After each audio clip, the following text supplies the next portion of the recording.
অ্যানাস কিচেনে আপনাদের সবাইকে স্বাগত। আশা করি সবাই ভালো আছেন।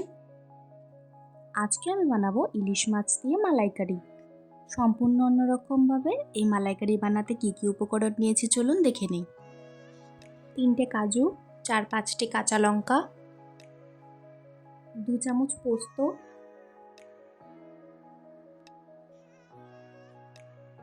ও সামান্য হলুদ গুঁড়ো দিয়ে একটি পেস্ট তৈরি করে নেব।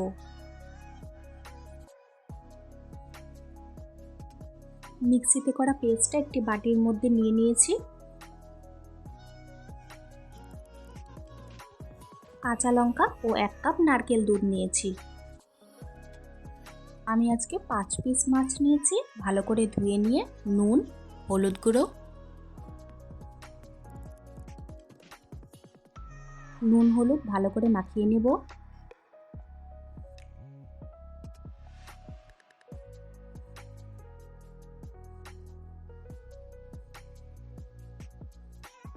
এরপর কড়াইতে 2 টেবিল স্পুন তেল দিয়ে ভালো করে গরম করে নেব।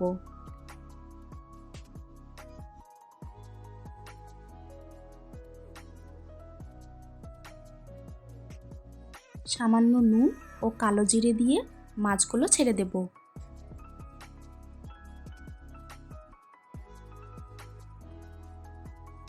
আজকের রেসিপিটা যদি আপনাদের ভালো লাগে আমার চ্যানেলটিকে লাইক, শেয়ার, সাবস্ক্রাইব করে আমার পাশে থাকবেন।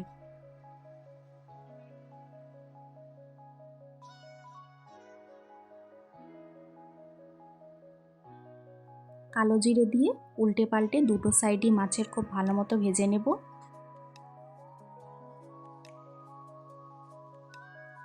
এরপর মিক্সিতে করা পেস্টটা দিয়ে দিব।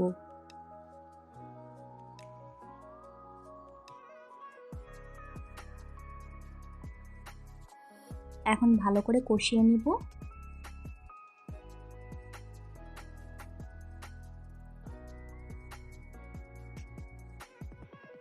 একটু সময় নিয়ে তেল ছাড়া অবধি কষিয়ে নিতে হবে।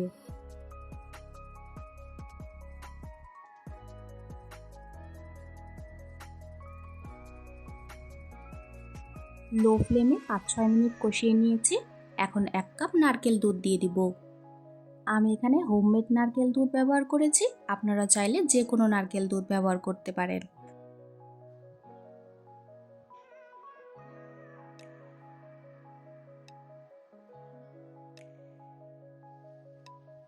নারকেল দুধ দিয়ে লো ফ্লেমে 5 মিনিটের জন্য ঢাকা দিয়ে রেখে দেব।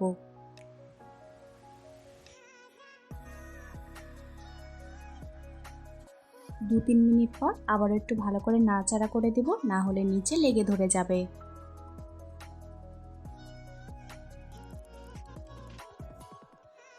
তিন চারটে কাঁচা লঙ্কা দিয়ে আবারও ঢাকা দিয়ে দিব।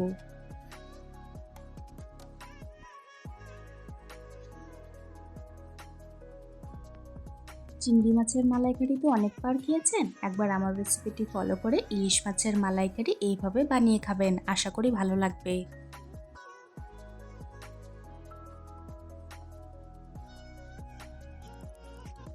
এই ইলিশ মাছের মালাইকারি বানানোর জন্য কোনো রকম গুঁড়ো মশলার প্রয়োজন পড়ে না।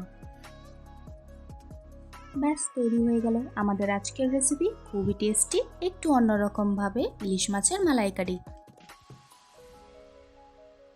দেখুন ইলিশ মাছের মালাইকারি দেখতে কতটা সুন্দর হয়েছে, আর খেতে কিন্তু দুর্দান্ত হয়। রেসিপিটি কেমন লাগলো অবশ্যই কমেন্টসে জানিও। গরম ভাতে এরকম একটি রেসিপি থাকলে আর কিছুই লাগবে না। আজকের ভিডিও দেখার জন্য আপনাদের সবাইকে অনেক ধন্যবাদ। সবাই খুব ভালো থাকবেন।